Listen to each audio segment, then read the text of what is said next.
नमस्कार। किसी भी बीमारी से लड़ने के लिए, उससे जुड़े स्टिग्मा को दूर करने के लिए बहुत ज़रूरी है कि हम उस बीमारी के प्रति जागृत हों। आज के अंक में हम बातचीत कर रहे हैं एपिलेप्सी यानी मिर्गी रोग पर। गौरतलब है कि फरवरी महीने का दूसरा सोमवार इंटरनेशनल एपिलेप्सी डे के रूप में मनाया जाता है। सामान्य अवस्था में हमारे मस्तिष्क में कोशिकाएं एक दूसरे से आपस में रसायन और विद्युतीय तरंगों से संपर्क बनाए रखते हैं। ये एक प्राकृतिक प्रक्रिया है। यदि किसी कारण से इन विद्युतीय तरंगों की गति बढ़ जाए तो व्यक्ति को झटके लगने लगते हैं। ऐसा ही कुछ होता है मिर्गी रोग से ग्रस्त होने पर। मिर्गी के लक्षणों की बात करें तो शरीर का संतुलन खो देना, कमजोरी, शरीर जकड़ जाना, झटके आना, चेहरे की मांसपेशियां खिंच जाना, अनियंत्रित शारीरिक गतिविधियां, बेहोशी, आंखें ऊपर की ओर जाना, जीभ या होंठ काटना और एक ही जगह पर टकटकी लगाकर देखते रहना प्रमुख है।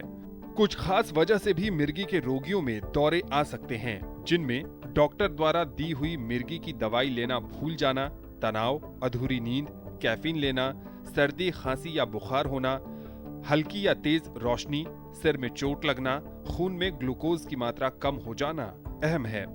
आधुनिक चिकित्सा विज्ञान में मिर्गी के रोगियों की जांच के लिए वीडियो EEG की सुविधा उपलब्ध है, जिनसे रोग का पता आसानी से लगाया जा सकता है।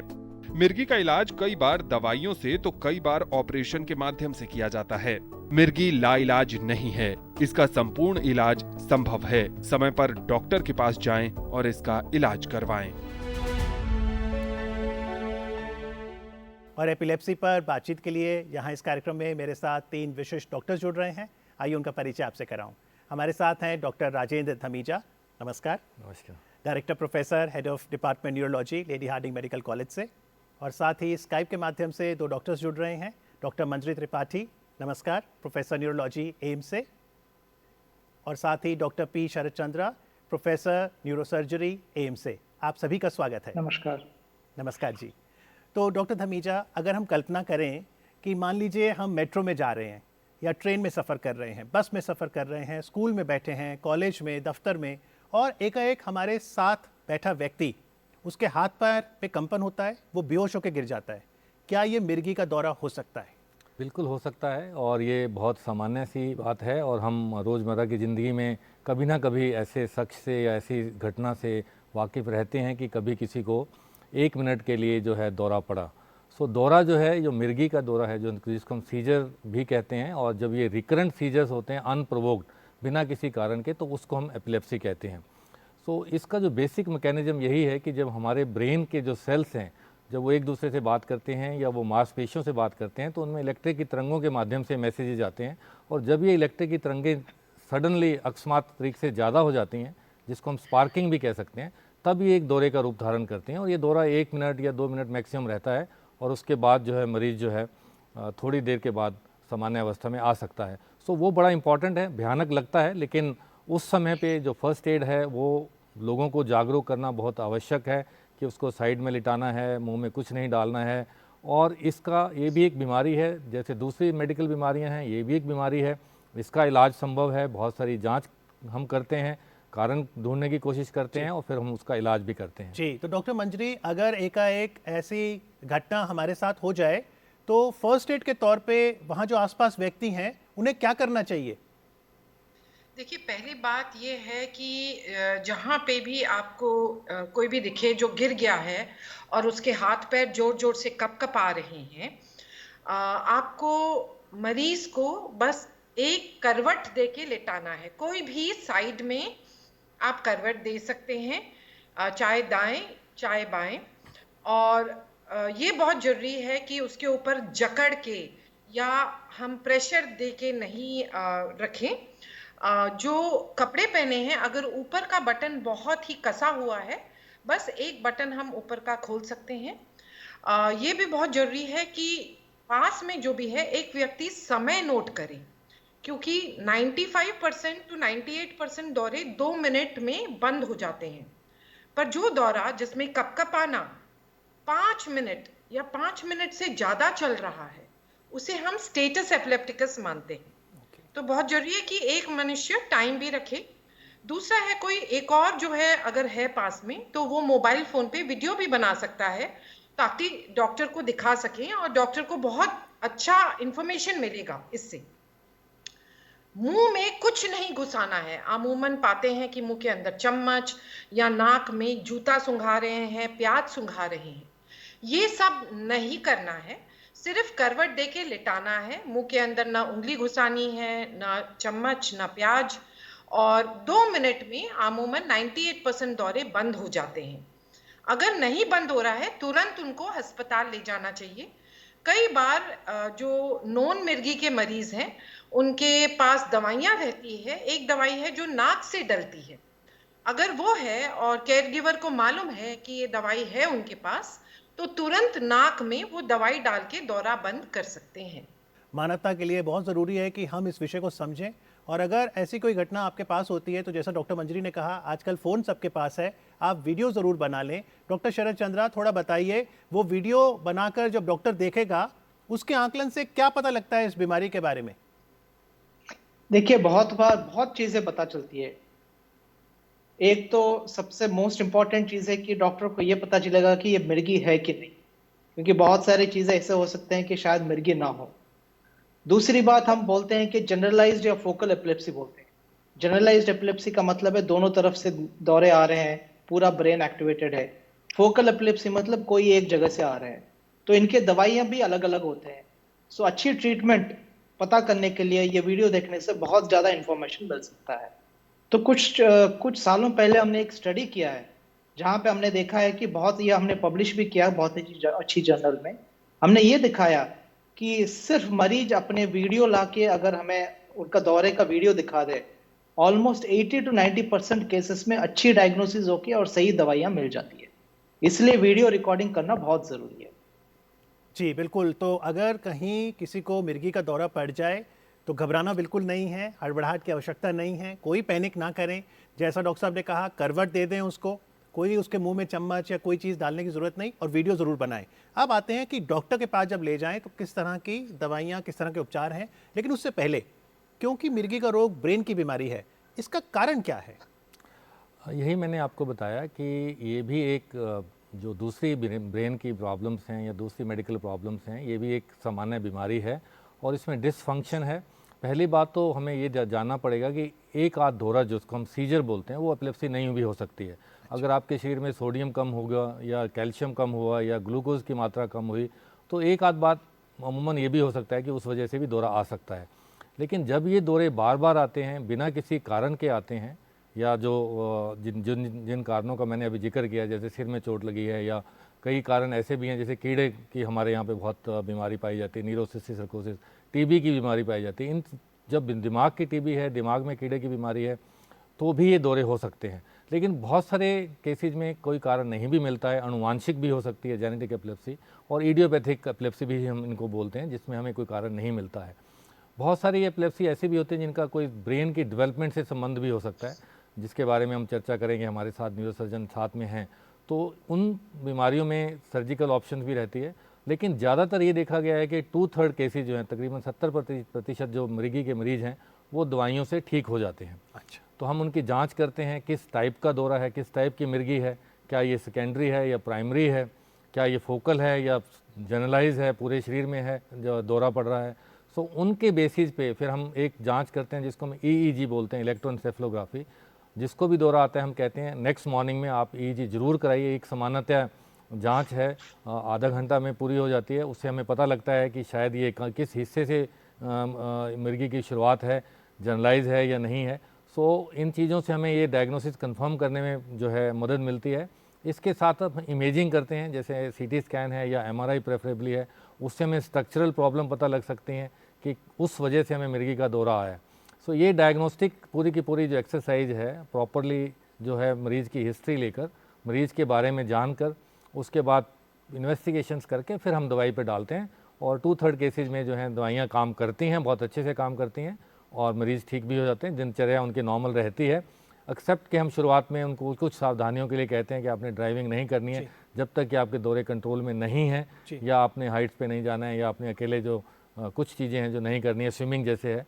सो इन चीज़ों का अगर ध्यान में रखें तो ये एक बीमारी ट्रीटेबल है, प्रिवेंटेबल अगर हम कुछ हिस्सों की बात करें जी। तो ये इंटरनेशनल एपिलेप्सी डे इसीलिए हम मना रहे हैं ताकि लोगों में जागरूकता पैदा की जाए, जी। लोगों में इस बीमारी के बारे में बताया जाए ताकि वो इससे जुड़ी भ्रांतियां और स्टिग्मा से दूर रहें और इसका प्रॉपरली इलाज करवाएं। तो डॉक्टर मंजरी त्रिपाठी, कौन कौन सी भ्रांतियां हैं जिन्हें दूर करना होगा? एक तो हमने जाना कि हर दौरा मिर्गी नहीं होता। बिल्कुल। देखिए, इस बीमारी के साथ नॉलेज कम और भ्रांतियां ज़्यादा जुड़ी हुई हैं, और इस प्रोग्राम के माध्यम से ये दूर हो सकता है। और मीडिया का जो ये रोल रहा है, ये बहुत अच्छा रोल रहा है। पहली भ्रांति तो ये है कि जो मिर्गी है वो मनुष्य ने किसी पिछले जन्म में या कुछ खराब किया है तो मिर्गी हो रही है। दूसरी एक भ्रांति है कि मतलब ये कोई भूत प्रेत की या कोई हवा लग गई है। तो ये दोनों जो ये भ्रांतियां, ये बिल्कुल गलत हैं। मिर्गी बहुत ही आम बीमारी है, जैसे माइग्रेन की बीमारी है वैसे मिर्गी की बीमारी है। कुछ क्षणों के लिए जो है जो मरीज है उसका नियंत्रण थोड़ा खो सकता है, और छोटे वाले दौरे भी पड़ सकते हैं या बड़े वाले भी, और उसके बाद वो मरीज बिल्कुल ठीक हो जाता है 2 मिनट के बाद। और उसके बाद थोड़ा बहुत हल्का फुल्का शरीर में दर्द रह सकता है, पर अगले दिन वो जैसे और कोई है इंसान वैसे ही है वो। 2 भ्रांतियां लड़कियों से जुड़ी हुई। एक तो है जो पुराने जमाने में थी और अभी थोड़ी कम हो रही है कि अगर मिर्गी लड़की को है तो उसका इलाज कराना जरूरी नहीं है, उसकी शादी करा दो, वो ठीक हो जाएगी। ये एक बहुत ही गलत भ्रांति है। इसके अलावा लड़कियों से जुड़ी एक और भ्रांति है कि जिन लड़कियों को मिर्गी है उनके बच्चों को ये मिर्गी होगी ही। ये बिल्कुल गलत है। मिर्गी आनुवांशिक 2 या 3%, ज्यादा से ज्यादा 5% में है। इसका मतलब है 95% में मिर्गी आनुवांशिक नहीं है, ना मां से बच्चे को जाएगी। तो ये जो घृणा है जो औरतों को की जाती है या लड़कियों को दी जाती है जिनको ये दौरे पड़ रहे हैं, वो गलत है। मिर्गी किसी को भी हो सकती है, कभी भी हो सकती है। आज एक 15 साल की लड़की को है, कल एक 40 साल की औरत को हो सकती है, 40 साल की आदमी को हो सकती है, 50 साल के बुढ़ापे में भी आ सकती है, या 60 साल के बुढ़ापे में भी आ सकती है। तो मिर्गी जो है, जैसे आप सरदर्द का मरीज है, जैसे अस्थमा का मरीज है, जैसे डायबिटीज का मरीज है, जैसे हार्ट अटैक का मरीज है, आप इन सबसे घृणा नहीं करते हैं। बट ये समाज की गलतफहमी है, क्योंकि उनके पास सही नॉलेज नहीं है कि इस बीमारी से घृणा की जाती है, जो बिल्कुल गलत है। ये मरीज भी आम मरीज के जैसे हैं, दवाई खाते हैं, ठीक रहते हैं, काम कर सकते हैं और बहुत इंटेलिजेंट होते हैं। समाज में बहुत बहुत इंटेलिजेंट लोगों को मिर्गी हुई है। तो ये भी एक गलत भ्रांति है कि मिर्गी का मरीज कुछ नहीं कर सकता। बहुत प्रकार की मिर्गियां होती हैं।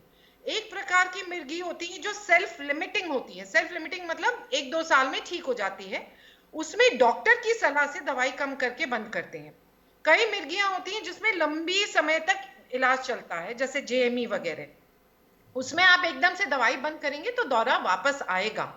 और कई मिर्गियां होती हैं जो 2 दवाई से भी ठीक नहीं हो रही होती हैं, उनमें फिर हम सर्जिकल ऑप्शन खोजते हैं। तो डॉक्टर मंजरी, इससे पहले मैं डॉक्टर शरद चंद्रा से सर्जिकल ऑप्शन की बात करूं, थोड़ा बताइए, जब आप दवाई देती हैं कितनी कारगर है दवाई, और दवाई करती क्या है मिर्गी रोग को दूर करने के लिए? देखिए, दवाई जो है हमारे देश में इस टाइम पे जो भी आधुनिक से आधुनिक दवाई है या प्राचीन से प्राचीन दवाई सभी उपलब्ध है। और आपको जान के ये खुशी होगी, जो आधुनिक दवाई है वो विदेशों से कई गुना कम कॉस्ट में हमारे मरीजों के लिए अवेलेबल है। अगर यही दवाई आपको विदेश जाके लेनी है, आपको बहुत खर्चना पड़ेगा। हमारे देश में सारी दवाइयां सरकार ने उपलब्ध कराई हैं। जो दवाई है 2 प्रकार से वर्क करती हैं। एक तो है ब्रेन में जो इनहिबिशन होता है या दौरा बंद करने का मैकेनिज्म, उसको बढ़ाती हैं। दूसरा है जो एक्साइटेशन होता है ब्रेन में, जिससे दौरा पड़ता है, न्यूरॉन्स एक्साइट होते हैं और दौरा पड़ता है, तो एक्साइटेशन को कम करती हैं। तो ये दवाइयां मुख्य तौर पे ये 2 मैकेनिज्म से वर्क करती हैं। पर आजकल जो नवी दवाइयां हैं उनके अनोखे मैकेनिज्म्स भी हैं, जो वैज्ञानिक अपनी खोज में जांच से खोज के पैदा कर रहे हैं इन दवाइयों को, और ये बहुत अच्छी दवाइयां हैं जो अवेलेबल हैं। जी बिल्कुल। तो अगर दवाइयाँ इतनी अच्छी उपलब्ध हैं मिर्गी रोग से लड़ने के लिए, डॉक्टर शरद चंद्रा, कब है कि मरीज सर्जरी की सोचे? जी, आपने बहुत अच्छा प्रश्न पूछा है। जैसे प्रोफेसर दमीजा और प्रोफेसर मंजरी त्रिपाठी ने बताया, मिर्गी एक ऐसी बीमारी है जो दवाइयों से 75% ऑफ केसेस में क्योर हो सकती है। सो फंडामेंटली ये एक मेडिकल ट्रीटेबल डिजीज है। लेकिन स्टडीज ने यह दिखाया कि जब आप दो दवाइयां देते हैं करेक्ट डोज में और करेक्ट ड्यूरेशन में, और ऐसा कि दोनों दवाइयों के बीच में कोई इंटरैक्शन ना हो, ये आपका डॉक्टर ही एडवाइस कर सकते हैं कि कौन सी दवाई के साथ कंबाइन कर सकते हैं। कुछ दवाइयां हैं अगर हम दोनों को कंबाइन करेंगे तो मरीज को ज्यादा हानिकार हो सकता है। तो correct combination, correct dosage, correct duration तक अगर आप देते हैं, उसके बावजूद भी अगर दौरे पड़ रहे हैं, तो इसका मतलब है आपको तीसरी या चौथी दवाई ऐड करके आपको कोई कुछ एडवांटेज नहीं मिलने वाला है, कोई कुछ एक्स्ट्रा बेनिफिट नहीं मिलने वाला है। साइंटिफिक स्टडीज ने यह दिखाया कि अगर एक मरीज को दो दवाइयां मिल रही है जिसके बावजूद उसकी मिर्गी की बीमारी कंट्रोल नहीं हो रही है, और आप एक तीसरी दवाई ऐड करते हैं, तो चांस ऑफ तीसरी दवाई to control seizures is less than 1%। अगर आप चौथी दवाई ऐड करेंगे, लेस देन 0%। और मोर इंपॉर्टेंट, मुख्य चीज यह है कि इससे फर्क नहीं पड़ता है कि एक प्राचीन दवाई है या महंगी दवाई है या सस्ती दवाई है। जी कोई भी दो ऑप्टिमल दवाई आप कंबाइन करेंगे, अगर कंट्रोल नहीं होता है तो इसको हम ड्रग रेजिस्टेंट एपिलेप्सी बोलते हैं। ठीक है। जी। और हर एक ड्रग रेसिस्टेंट एपिलेप्सी को हम वर्कअप करते हैं सर्जरी के लिए। जी तो अच्छी बात यह है कि हमारे देश में अभी बहुत अच्छे एपिलेप्सी सर्जरी प्रोग्राम्स हैं। जैसे ऑल इंडिया इंस्टीट्यूट में यहाँ 96 से चल रहा है, हम लोगों ने 2000 मरीजों से भी ज्यादा ऑपरेशन किए हैं। इसकी ज्यादा, ये काफी इफेक्टिव है अगर आप अच्छी तरह इसको इन्वेस्टिगेशन करके और अच्छी तरह ऑपरेशन करें। जी और आधुनिक से आधुनिक मोड ऑफ सर्जरी भी हमारे देश में आज के रेट में अवेलेबल है।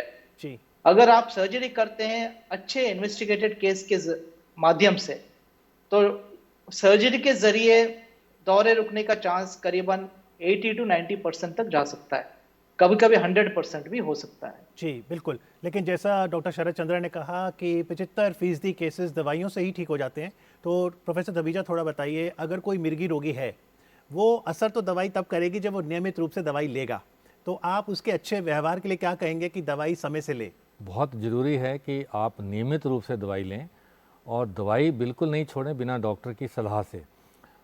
जैसे अभी चर्चा चल रही थी कि कुछ एक मरीज़ों में हम 2 या 3 साल के बाद ट्रायल दे सकते हैं कि धीरे धीरे दवाई को 6 महीने में बंद किया जाए। अगर आपकी ईईजी ठीक है, आपको कोई और प्रॉब्लम नहीं है, तो ट्रायल हो सकता है। But during that trial also हम बहुत सावधानी रखते हैं कि आप ड्राइव नहीं करेंगे या आप स्विमिंग नहीं करेंगे, इस चीज़ों का हम ध्यान रखते हैं। और उन केसेज में अगर फिर से दौरा आता है तो फिर दवाई लगभग फिर उम्र चलती है। सो ये बहुत ज़रूरी है कि सावधानियाँ दवाई के साथ साथ और भी हैं, जैसे आपको भूखे पेट नहीं रहना है, आपको टाइम से सोना है, इन चीज़ों का बहुत ध्यान रखना है। आपको ज़्यादा लाइट्स, ज़्यादा जो स्क्रीन टाइम है, चाहे वो फ़ोन का हो, चाहे वो लैपटॉप का हो, चाहे वो कंप्यूटर का हो, चाहे वो टीवी का हो, तो उसको एक लिमिट करना है। कुछ मिर्गी ऐसी भी हैं जो इन चीज़ों से बढ़ती है। सो दवाई के साथ साथ ये जो नॉन फार्माकोलॉजिकल मेजर्स हैं, जो हमारी स्लीप हाइजीन है या दूसरे जो लाइफस्टाइल है, उसको भी बहुत इंपॉर्टेंट है हैंडल करना या इन ट्रिगर्स को मैनेज करना। सो दवाइयाँ बहुत ज़रूरी हैं, दवाइयों के साथ साथ ये जो सावधानियाँ हैं वो भी ज़रूरी हैं। और अगर दवाइयाँ काम नहीं करती हैं और आपके ब्रेन में अगर कोई स्ट्रक्चर लीजन है, तो सर्जरी भी बड़ी कारगर है। और उन केसेज में दवाइयाँ बंद भी हो सकती हैं, दौरे बिल्कुल ठीक भी हो सकते हैं। और इसके अलावा और भी तरीके हैं, न्यूरो मॉड्यूलेशन भी एक है। अच्छा। हमारे यहाँ पे एक वेगस नर्व स्टिमुलेशन एक नई चीज़ तकनीक आई है, वो भी है। सो कहने का तात्पर्य ये है कि ये एक बीमारी है, बीमारी की जांच करवाएं, और दवाइयों से अगर ठीक नहीं होती है तो उसके और भी साधन हैं ठीक करने के। जी मुख्यतः जो है इसका ट्रीटमेंट मेडिकल ट्रीटमेंट है, और रिफ्रैक्टरी केसेज में अगर मेडिसिन नहीं काम करती हैं तो दूसरे ऑप्शन हैं, इंटरवेंशन के ऑप्शन हैं। जांच में क्या ब्लड टेस्ट भी होती है? ब्लड टेस्ट भी होती है। जो रिवर्सिबल कॉजेज हैं, जो कॉजेज जिनको हम सिम्टोमेटिक एपिलेप्सी बोलते हैं, जैसे सोडियम है, कैल्शियम है, मैंने अभी बताया ग्लूकोज है, और भी बहुत सारे कारण हो सकते हैं जिनकी वजह से हम जो है जांच करके ये कारण ढूंढने की कोशिश करते हैं और उसका फिर हम इलाज करते हैं। जी डॉक्टर मंजरी त्रिपाठी, आपने बताया कि मिर्गी रोग किसी भी उम्र में हो सकता है, तो खुदा न खास्ता अगर बच्चों में मिर्गी रोग हो तो, और वो स्कूल भी जाते हों, तो पेरेंट्स का क्या दायित्व बनता है, टीचर्स को कैसे बताएं, दवाई कैसे भेजें उनके साथ? ये बहुत इम्पॉर्टेंट क्वेश्चन है, क्योंकि मिर्गी की जो बीमारी है वो बच्चों में बहुत ज़्यादा होती है और बुढ़ापे में भी बहुत ज़्यादा होती है। बाई पीक, 2 पीक आते हैं इस बीमारी के, और मध्य एज में भी होती है पर कम। अब बच्चा जब स्कूल जाता है, एक तो है सुबह और शाम की दवाई खा सकता है। स्कूल में खाने वाली दवाई जरूरी नहीं हो, क्योंकि आजकल जो दवाइयाँ हैं वो एक्सटेंडेड रिलीज अवेलेबल हैं। तो बट हो सकता है एकाएक बच्चे को स्कूल में दौरा पड़ जाए। उस हाल में ये बहुत जरूरी है कि जो स्कूल का जो मेडिकल यूनिट होता है, हर स्कूल में मेडिकल यूनिट होना चाहिए। उस मेडिकल यूनिट को पता हो कि इस बच्चे को दौरे पड़ते हैं, और जो इमरजेंसी, जो मैंने आपको बताया, जो नाक वाली दवाई है, जो नाक में डाल के उसको पुछ पुछ करते हैं, हाँ जी। वो दवाई अवेलेबल हो या तो बच्चे के पास या तो स्कूल में, प्रेफरेबली दोनों लोकेशंस में। और जैसे फर्स्ट एड मेजर्स मैंने बताए, वैसे पता होने चाहिए हर स्कूल के टीचर को और हर स्कूल के बच्चे को। इंक्लूसिव एजुकेशन, जो इंक्लूसिव एजुकेशन है वो is a must. Just because कि दौरे को बच्चे को एक दौरा पड़ गया है, आप बच्चे को स्कूल से निकाल दें। कई बार तो ऐसा भी हुआ है कि जहां स्कूल को पता नहीं है मिर्गी के बारे में, उनके पेरेंट्स को बुला के बता देते हैं कि आपके बच्चे को दौरे पड़ रहे हैं, आप बच्चे को स्कूल से निकालिए। दूसरे बच्चे परेशान हो रहे हैं, दूसरे बच्चे के माँ बाप ऑब्जेक्ट कर रहे हैं। तो ये जो है, ये गलत धारणा है। आज इस बच्चे को दौरा है, कल दूसरे बच्चे को भी हो सकता है। ये बहुत जरूरी है कि स्कूल में फर्स्ट एड पता हो टीचर्स को, और स्टूडेंट्स को भी पता हो कि ऐसा हो सकता है, और इसमें कोई बच्चे का दोष नहीं है कि जो ये हो रहा है उसे घृणा ना की जाए या उसको एजुकेशन सिस्टम से अलग ना किया जाए। ये it's a form of discrimination. और स्कूल का जो मेडिकल यूनिट है उसमें बहुत जरूरी है कि इमरजेंसी दवाइयां, चाहे अस्थमा हो, चाहे एक कट हो जाए, चाहे मिर्गी हो, चाहे ब्लड प्रेशर गिर गया, तो ये इमरजेंसी दवाइयां होना बहुत जरूरी है हर स्कूल में। जी, और बिल्कुल। जहां समझ में नहीं आ रहा है, दौरा 5 मिनट से ज्यादा चल रहा है, स्कूल की रिस्पॉन्सिबिलिटी बनती है कि तुरंत पेरेंट्स को इन्फॉर्म करके पास के हॉस्पिटल ले जाया जाए। जी, डॉक्टर शरद चंद्रा, सर्जरी जब आप करते हैं तो आप क्या कर, ब्रेन की सर्जरी होती है, क्या प्रोसेस रहता है, और क्या सर्जरी के बाद भी दवाइयां लेनी पड़ती हैं? जी देखिए, सर्जरी जो है, सबसे पहले आपको समझना चाहिए, जब हम ड्रग रेजिस्टेंट एपिलेप्सी बोलते हैं, ये एक लास्ट रिसॉर्ट नहीं है। हमें 1 साल या मैक्सिमम 2 साल में पता चल जाता है कि मरीज दवाई से क्यूर हो सकता है कि नहीं हो सकता है। ये एंटीबायोटिक रेजिस्टेंस जैसे बोलते हैं ना, उससे बहुत अलग है। इसका मतलब है कि पेशेंट का न्यूरोबायोलॉजिकल कंस्टिट्यूशन ही ऐसा है कि वो पहले से ही दवाई से उसका इफेक्टिवनेस नहीं रहता है। इसलिए ड्रग रेजिस्टेंट एपिलेप्सी बहुत जल्दी पता करना बहुत जरूरी है, क्योंकि आप जितना देर करेंगे, क्या होता है, ये जो एपिलेप्सी जो ब्रेन में होती है, ये फोकस जो बोलते हैं, ये फोकस एक्सपैंड करते जाता है, और जितना हम लेट करते जाते हैं, सर्जरी का रिजल्ट उतना कम इफेक्टिव होते जाता है। अब सर्जरी के बारे में जब आप पूछ रहे हैं, सर्जरी एक अम्ब्रेला टर्म है। इसका मतलब है इसमें बहुत सारी टाइप ऑफ सर्जरीज है। तो जब भी हमें मिर्गी के कोई भी ड्रग रेजिस्टेंट एपिलेप्सी मिर्गी पड़ रहे हैं, उसका ऑपरेशन करना, हमारे एक बहुत पूरी टीम होती है। एक न्यूरोलॉजिस्ट है, उसके साथ हमारे एक रेडियोलॉजिस्ट होते हैं, एक न्यूक्लियर मेडिसिन स्पेशलिस्ट होते हैं, एक न्यूरो साइकोलॉजिस्ट होते हैं। जी। हम ये सारे इन्वेस्टिगेशंस करते हैं। फिर ब्रेन मैपिंग के लिए हमारे पास एक मैग्नेटिक एन्सेफेलोग्राफी है, बहुत ही आधुनिक ब्रेन मैपिंग है, जो हमारे नेशनल ब्रेन रिसर्च सेंटर में हम लोगों ने रखा है, और वहां पे हम करते हैं। जी। ये सब हम करके हम एक कलेक्टिव मीटिंग करते हैं, जहां पे हम एक डिसीजन लेते हैं जी। कि ईजी कहां से आ रहा है, एमआरआई क्या दिखा रहा है, पेट क्या दिखा रहा है, स्पेक्ट क्या दिखा रहा है, एमबीजी क्या दिखा रहा है। फिर हम एक डिसीजन लेते हैं कि किस तरह का सर्जरी करना है। जी। ये जानना बहुत जरूरी है कि अगर आपका एमआरआई नेगेटिव है, इसका मतलब ये नहीं है कि सर्जरी नहीं हो सकती है। मोस्ट इंपॉर्टेंट क्राइटेरिया है कि ड्रग रेजिस्टेंट एपिलेप्सी। जी। आजकल हम बहुत सारे एमआरआई नेगेटिव केसेस भी कर रहे हैं, जिसमें एमआरआई में कुछ भी नहीं है। हम उनके यहाँ एक रोबोटिक के जरिए इलेक्ट्रोड्स डाल रहे हैं, और उस एरिया को हम लोकलाइज कर रहे हैं। जी। तो फंडामेंटली सर्जरी 2 तरीके के होते हैं। एक हम बोलते हैं रिसेप्टिव, जहां पे जो भी एक एरिया में जो मिर्गी के दौरे पड़ रहे हैं, उस एरिया को हम ब्रेन मैपिंग करके उसको निकाल देते हैं। जो एरिया निकालते हैं, ये खराबी जगह है, मतलब इसमें कोई नॉर्मल फंक्शन नहीं होती, इसलिए जब इसको निकालते हैं, मरीज बहुत अच्छी तरह रिकवर हो जाता है।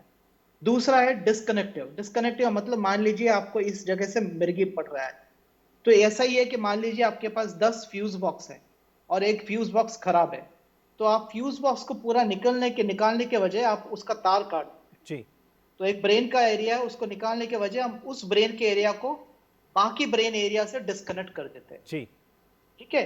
थर्ड है न्यूरो मॉड्यूलेशन, जैसे डॉक्टर साहब बता रहे थे, प्रोफेसर दमीजा बता रहे थे, जिसमें हाँ हम वेगल नर्व स्टिमुलेशन कर सकते हैं, डीप ब्रेन स्टिमुलेशन कर सकते हैं। लेकिन ये फर्स्ट ऑप्शन नहीं होता है, ये हम तभी करते हैं जब रिसेप्टिव सर्जरी या डिस्कनेक्टिव सर्जरी हो नहीं पाएगा, जी जी तो डॉक्टर उस शरद केसेस में हम न्यूरो मॉड्यूलेशन यूज करने के लिए कोशिश करते हैं। जी डॉक्टर तो साहब अगर ये स्ट्रैटेजी जी जी जी तो ये स्ट्रैटेजी जब हमने अप्लाई किया तो ऑलमोस्ट 80-90% में हम लोग सर्जरी करके बहुत अच्छी रिजल्ट्स हमने पाया है। जी बिल्कुल हर्ष होता है ये जानकर कि विज्ञान ने इतनी तरक्की कर ली है। हमारे पास 1 मिनट शेष है। आखिरी सवाल ये पूछूंगा, पिछला साल भर कोरोना महामारी का रहा, कोरोना का असर एपिलेप्सी से जोड़कर देख सकते हैं?